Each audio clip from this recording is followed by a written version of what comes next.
What's up guys? Welcome back again to another vlog.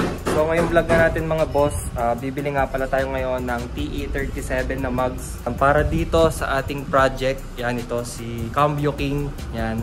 Meron din naman ako dito na TE37 din na offset by 8 din to, 15 by 8. Pero kakabit ko to sa kotse ko. So pinatanggal na nga natin guys yung mugs nito na Atara. Yan, doon na sa likod ng ating Hilux. So yung gulungan na nakabit doon sa ating Atara is yun yung ikakabit ko sa bibilhin natin na TE37. So dahil nga kalas na nga yung kanyang mugs, pina-check ko na rin yung ating mga brakes. Siyempre mahalaga yan. So meron nga rin tayong papalitan sa ating preno dun sa likod, sa bandang likod. Kasi pag na-preno ako, parang naganto siya, parang nakadjut siya, ganun. So ayoko ng ganun kasi siyempre lagi tayo naglo-long drive, kailangan condition na condition talaga itong owner natin. Yan guys, ito nga pala yung ating Atara. At meron nga pala tayo guys kasama dito. Yan, si Boy. No. Hey. Ayano OTJA. So guys, meron nga pala akong dalang stocks ng ating pinagbebenta na mga limitless mufflers.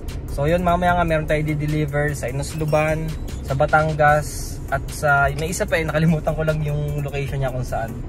Yun. So sa mga gusto nga guys na umorder ng ating mufflers, yan, ito yung mga meron tayo na available.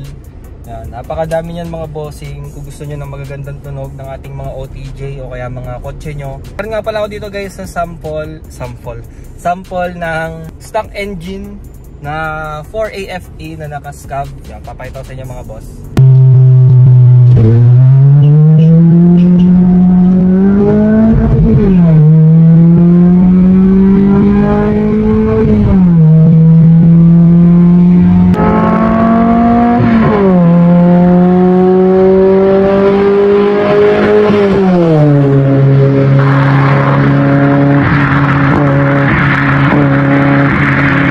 So yun nga mga boss, napakita ko sa inyo ang ating scab. At kung tagali pa nga kayo mga boss, kung wala kayong alam na pakabitan ng muffler, so meron tayo dyan, may marirecommend ako sa inyo. So ngayon nga guys, ay on the way na tayo sa Rosario. Syempre guys, meron tayong kasama chicks.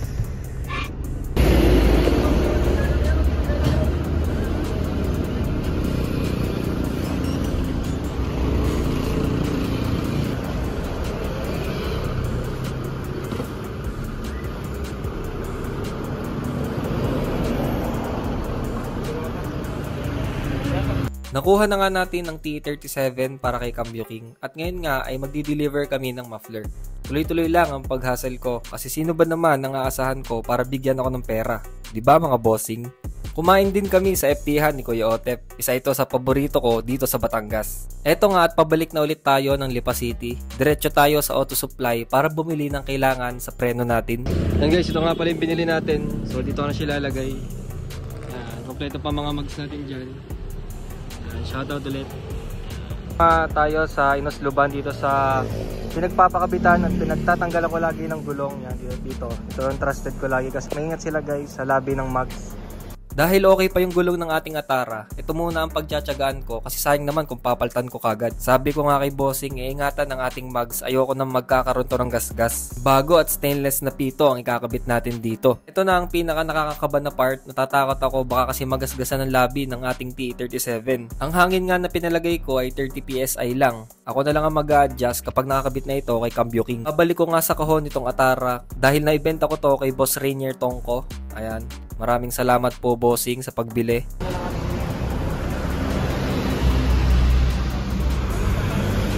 Diretso kabit na nga ito pagka-uwi natin sa bahay. Talaga namang na-excite ako sa kakalabasan ng itsura ni Cambio King kapag naka TE37. Ito yung pinaglumaan natin na preno sa ating bandang likod. Goods na nga at naikabit na ang bago nating preno. Konting pasilip lang sa inyo mga bossing. Ito nga pala ang itsura niya kapag nakakabit na sa bandang unahan. Ngayon nga mga boss, naiuwi ko na sa bahay ang ating mugs. At ngayon nga ay meron tayong bibilhin. Bibili tayong spacer. Kasi nung sinalpak namin kanina ng daddy yung ating mugs, sumasabit siya sa molye dun sa bandang likod. So kaya bibili nga tayo ng ganito. Yan. Half inch lang to mga bossing. Itong ating spacer na bibilhin. At bibili na rin tayo ng stud na 3 piraso kasi yung nung tinanggal namin yung mugs kanina, yung 3 doon maliit yung stud, short, kumbaga short na stud. Kaya bibili tayo para lahat pantay-pantay. Alam nyo ba guys, kaya ginagastusan ko talaga si Cambio King kasi ibebenta ko din siya. At ayoko naman na, syempre nagka-issue nga tayo nung huli dahil lang sa Cambio. Ayoko naman na masira yung image ni Cambio King kapag nilabas ko ulit siya. At sa mga hindi nga pala guys nakakaalam, si Cambio King kasi binay and sell ko siya noon nung issue na yon. Binay and sell ko kasi siya. Yung owner na yon kasi guys, hindi talaga kami yung nagbuo nun. Kaya rin ako nagbebenta kasi ang dami kasing gusto magpa-build sa amin. Tapos minsan wala kaming maibigay na unit. Gusto nila magpa-line up. Yung 2025 namin guys, puno na talaga yung slot niya. Kaya sabi ko magbebenta na lang ako para kung sakaling magustuhan nila, matipuhan nila, yun na lang ibibigay ko sa kanila. So yun, hindi na ako hindi pala gaano. Ayoko na magbenta ng hindi naman namin build kasi nga gaya nun, na-issue pa ako ng dahil doon. Yung kay Autoruns, hindi naman namin ginusto talaga yon. Isang taon na naman sa kanila yon, pero syempre nga, 'di ba, ang owner type jeep naman talaga is from scratch naman talaga siya ginawa, hindi naman siya kagaya ng mga kasa. Pero may pagkakamali din naman kami doon, pero hindi ko naman sinasabi na wala kaming kasalanan doon. So yun nga. Gusto ko na lang mangyari ngayon. Ayoko na ng mga ganong issue. Ayoko na ng alam mo yun, yung iaano lagi sa social media. Wala naman ako magawa, social media yun So yun nga, improve na lang namin yung gawa namin. At nagpapasalamat pa rin ako guys sa mga patuloy na gusto magpa-build at patuloy na sumusuporta sa akin yun. Sobrang salamat. Thank you mga bossing. Alam nyo ba guys, sobrang tagal kong hinintay to na makapag-vlog ulit ako. Nung issue nga yun kay Cambio King, sadyang hindi ako pinag-upload ng mother ko, ni na fiscal, ni na attorney. Sabi nila wag muna daw ako mag-content. So yun nga, sinunod ko.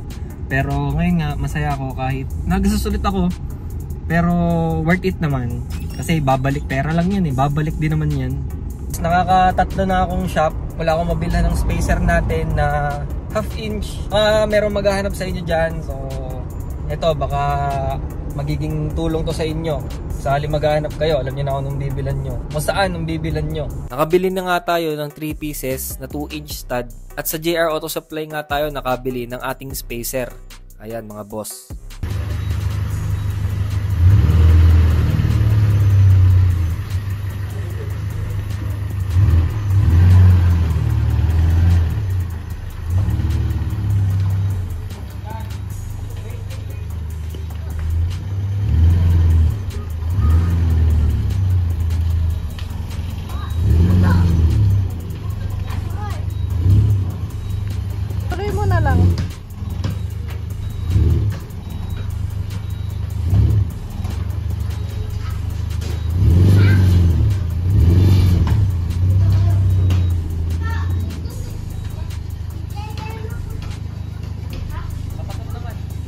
Eto na nga mga boss at nakakabit na kay Cambio King ang ating bagong TE37. Ayan, hindi ko na siya nabilhan ng panibago na gulong kasi hindi kinaya ng budget ko, pero sa banda-banda dyan, kung magkakaroon ako ng budget, papalitan natin yan ng pang daily lang siguro mga bossing. So yan, sa mga gustong bumili dyan ng TE37, pwede ko yung umorder sa akin yan mga boss. 15x8 para sa mga owner type jeep nyo yan. Kaya nga rin pala ako bumili ng panibagong mugs, sawang-sawa na ako sa Atara. Napaka-common na nito para sa ating mga owner. So dito ko na tatapusin mga boss. Thank you for watching. Don't forget to like, comment, share, and subscribe.